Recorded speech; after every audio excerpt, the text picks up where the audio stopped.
오늘 오전의 말씀은 육신에 속한 자에 대한 이야기를 하였거니와 거기에 대한 연장의 말씀입니다. 그래서 오후의 말씀은 하나님과 함께 함으로 인해라는 제목의 말씀입니다. 하나님이 함께 하였기에 이루어졌다라는 것입니다. 인류의 조상 아담은 하나님과 함께 하였기에 에덴 동산에 거하여서 에덴 동산에 많은 것들을 누릴 수 있었던 것입니다. 하나님이 함께 하였기에 복이 임한 것이고 하나님이 함께 하였기에 누릴 수 있었다라는 것입니다. 그런가 하면 노아는 하나님과 함께 함으로 인하여서 방주를 통해 구원함을 얻을 수가 있었다라는 것입니다. 하나님을 떠난 이들은 하나님의 말씀을 듣지 아니하였기에 그들은 멸망 가운데에 홍수에 침몰돼 생명을 잃게 되었습니다.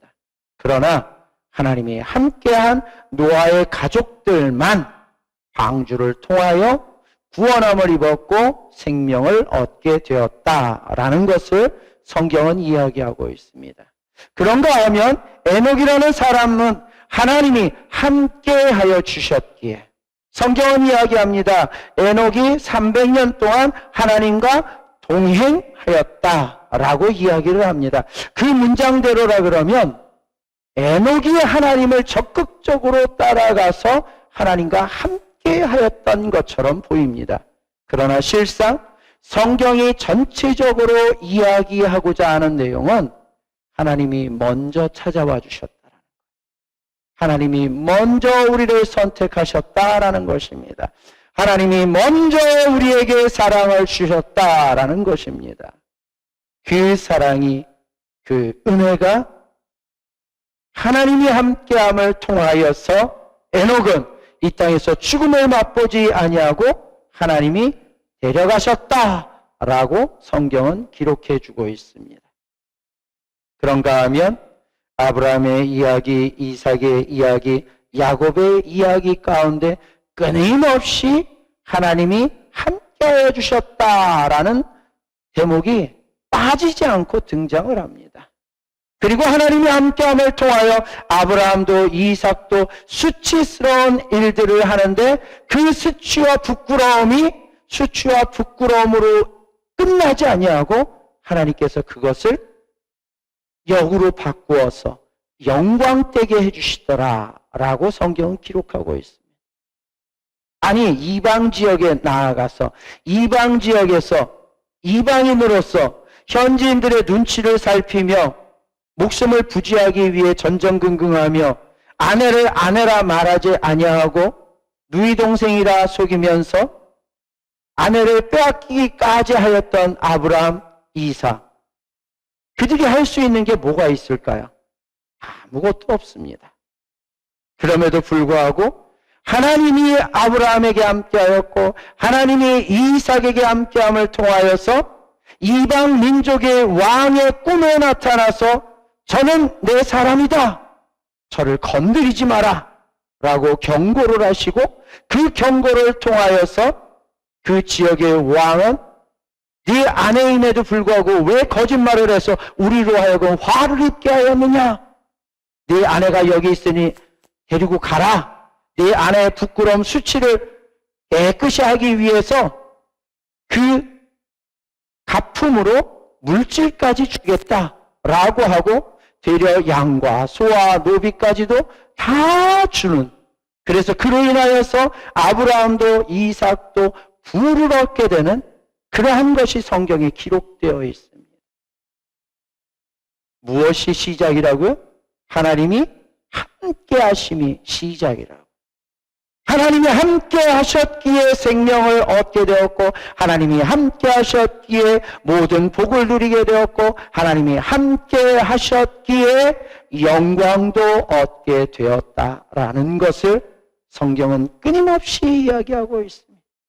그리고 아브라함의 자손이었던 야곱의 아들이었던 노예로 팔려갔던 요셉은 그 노예의 신분에서 그 당시에 중동의 패권을 쥐고 있는 애굽의 그 막강한 나라의 2인자의 위치에까지 올라가는 말도 안 되는 상황을 만들어냅니다. 근데 성경은 요셉의 삶 가운데 끊임없이 반복되는 한 문장을 사용합니다. 그게 뭐냐? 하나님이 요셉과 함께 하심으로. 하나님이 요셉과 함께 하심으로 요셉의 삶이 형통하였더라. 하나님이 함께 하심으로 주변 사람들로 하여금 은혜를 입게 하였더라. 노예가 아무리 열심히 한들 그 노예가 어디까지 올라갈 수 있었겠습니까? 뿌리라고 예전에 흑인들의 처참한 삶에 대해서 영화 나온 거 기억하실 거예요, 아마. 지금 아이들은 모르겠지만, 예. 여기 앉아 계신 분들은 연배들이 상당하셔서, 예. 아실 겁니다. 거기에서 보면 아프리카 흑인들, 우리와 똑같은 사람임에도 불구하고 사람 취급을 못 받습니다. 어느 정도로 그들이 사람 취급을 못 받느냐?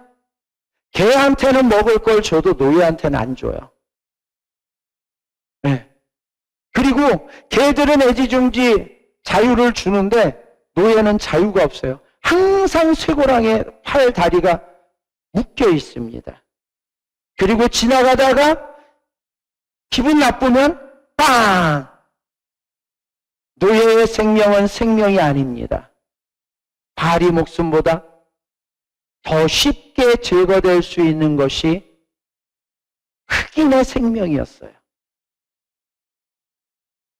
그러한 그들 가운데에서 열심히 그리고 충성되게 일하면서 지혜를 사용하였던 노예들이 있습니다. 그들에게 자유가 주어지고 재산이 주어집니다. 그러나 단 한순간에 그것은 다 빼앗겨 버리고 단 한순간에 모든 것들은 물거품이 되는 것이 노예의 삶의 전부입니다. 그런데 그러한 노예의 삶의 직면에 있었던 요셉이 일국의 총리의 자리에까지 2인자 자리까지 올라갈 수 있었던 것은 그의 뛰어난 지략, 그가 가지고 있는 재능, 그것 때문이 아니다라는 거예요. 하나님이 그와 함께 하셨기 때문이다. 하나님이 주변 사람들로 하여금 그를 잘 볼 수 있게끔 은혜를 입게 하였다라는 것입니다. 무엇이 선행되었을 때 하나님이 함께 하심이 선행되었을 때 우리의 삶도 마찬가지입니다. 우리의 삶이 평탄하기를 원합니까?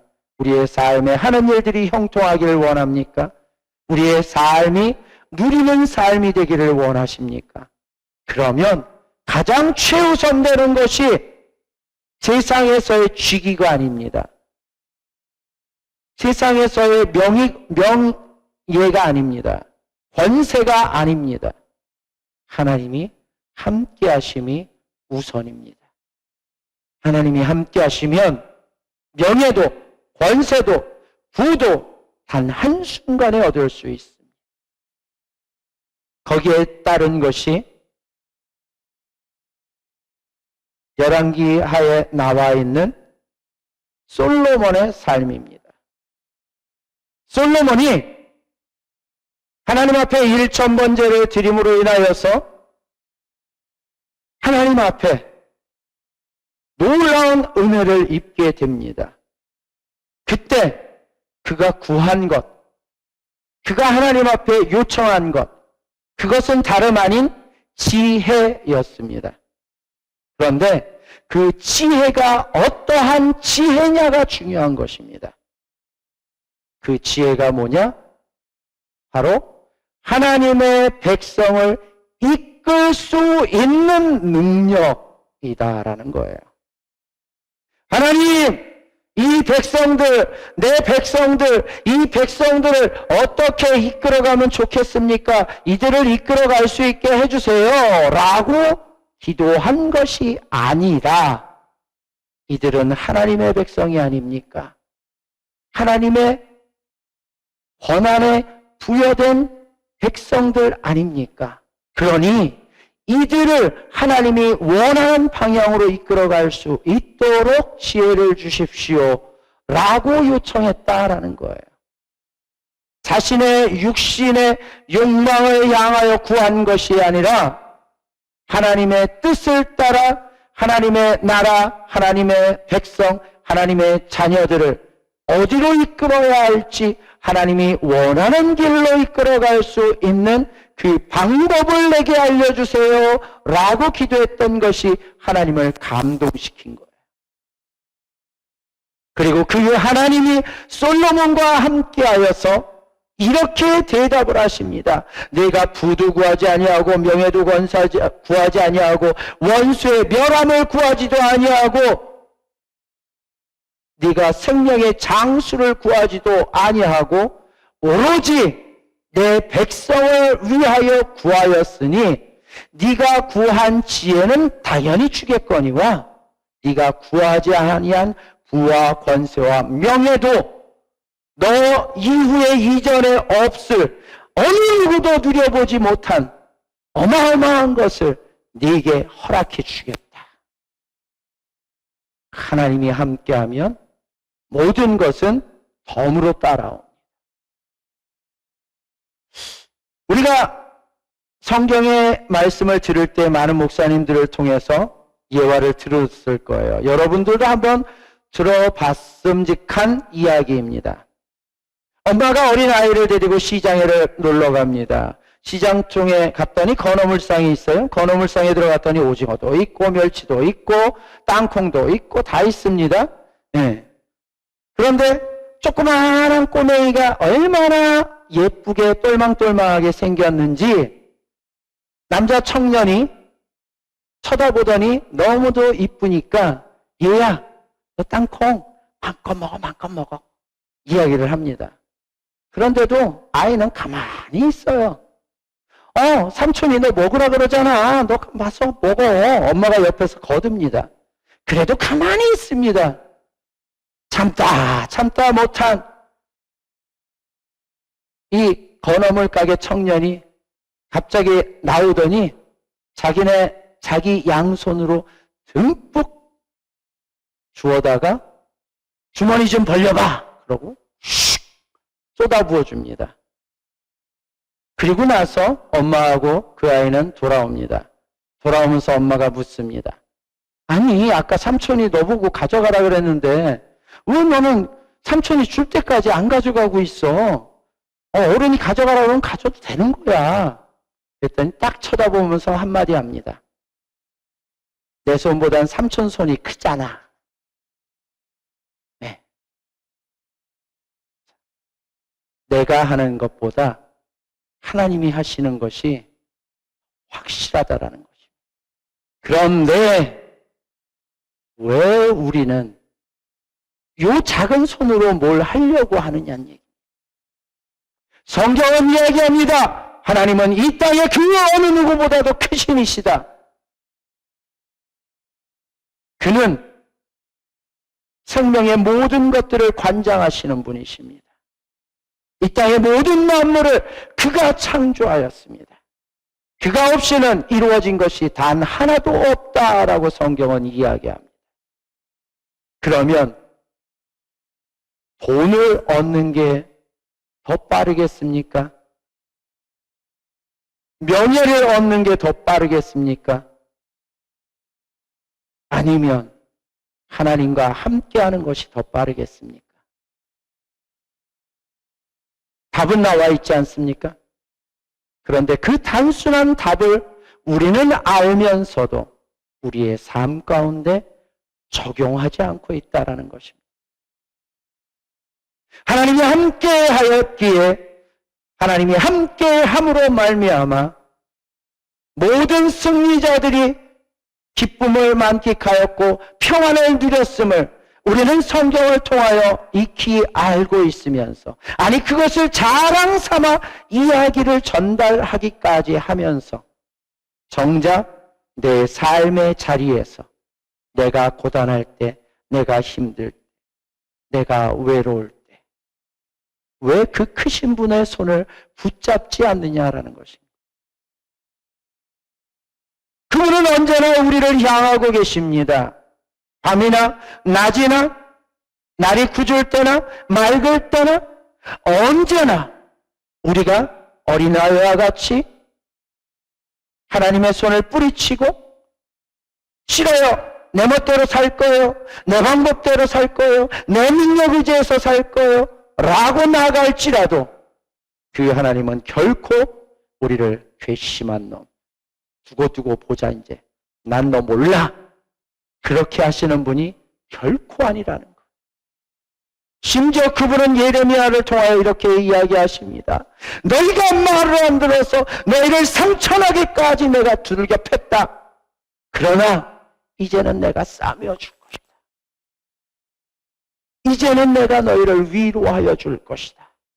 호세아서는 더 나아가서 이야기합니다. 내 백성 아닌 자들을 내 백성이라 이르겠고 내 자녀가 아닌 이들을 향하여 너는 내 아들이다 칭하여 주겠다. 진짜 자녀를 사랑하는 부모는 그 자녀가 잘못됐을 때 매를 들지라도 이후에 그 상처를 싸매어 주는 것이 진정한 부모의 모습이지 않습니까? 하나님이 우리를 향하여 그렇게 하고 계심에도 불구하고 여전히 우리는 우리가 잘나서 우리가 똑똑해서 우리가 능력이 뛰어나서 마치 누리고 있는 것처럼 착각 아닌 착각을 하고 있다라는 것입니다.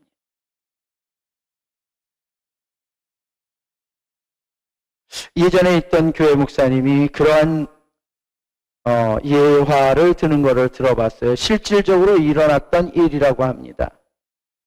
하나님을 열심히 믿는 한 청년이 있습니다.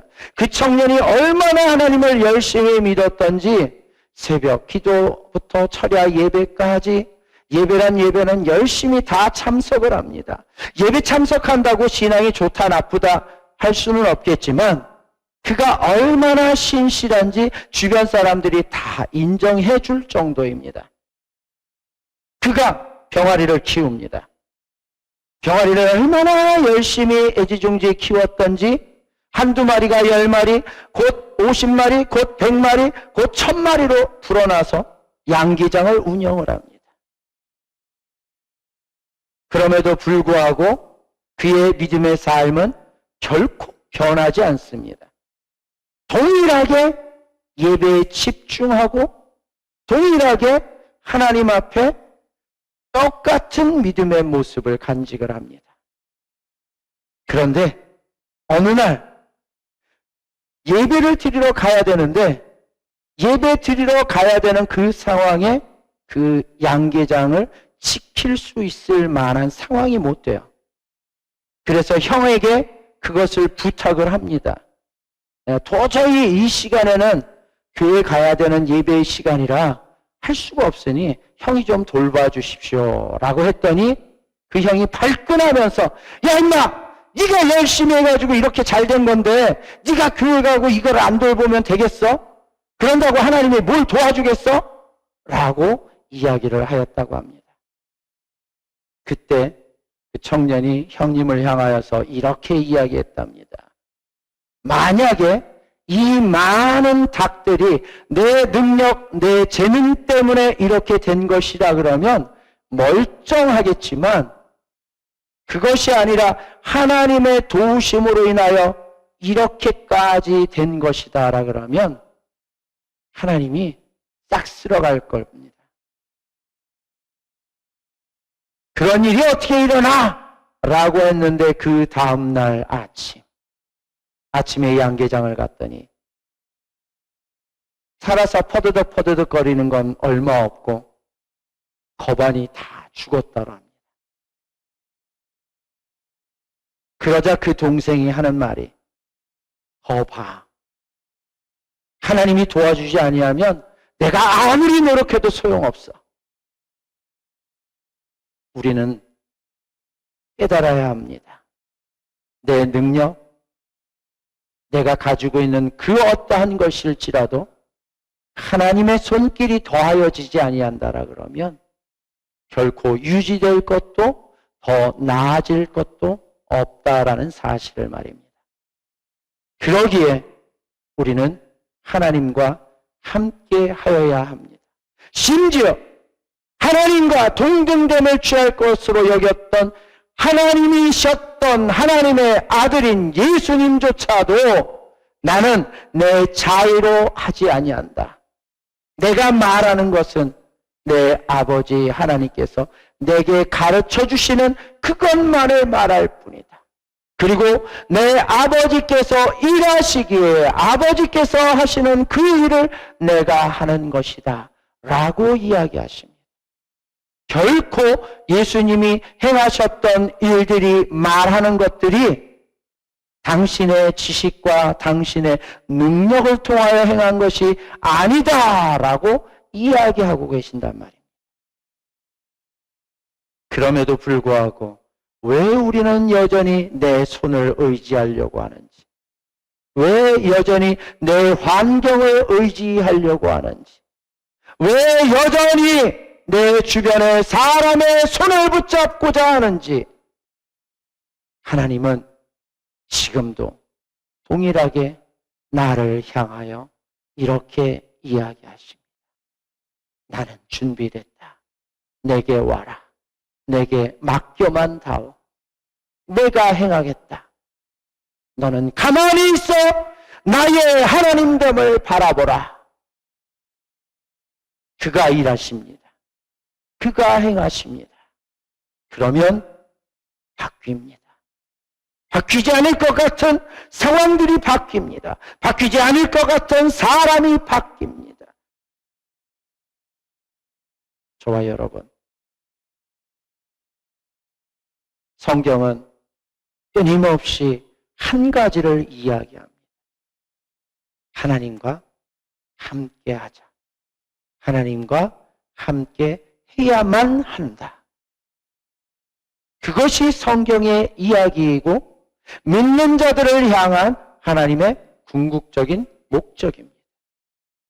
믿는 자들이 오해 아닌 오해를 하는 게 있는데 구원이 마치 믿는 자들의 최종 목적이요, 구원이 하나님이 최종 원하는 종착지인 줄로 알고 있습니다. 그러나 실질적으로 성경이 창세기에서 요한계시록에 이르기까지 하나님이 계획하신 그 계획의 최종 목적 종착지는 하나님이 우리와 함께 하시는 것입니다. 그것을 위하여 살리기를 원하셨고, 그것을 위하여 우리를 온전케 하기를 원하셨고, 그것을 위하여 예수님을 우리에게 보내신 것입니다.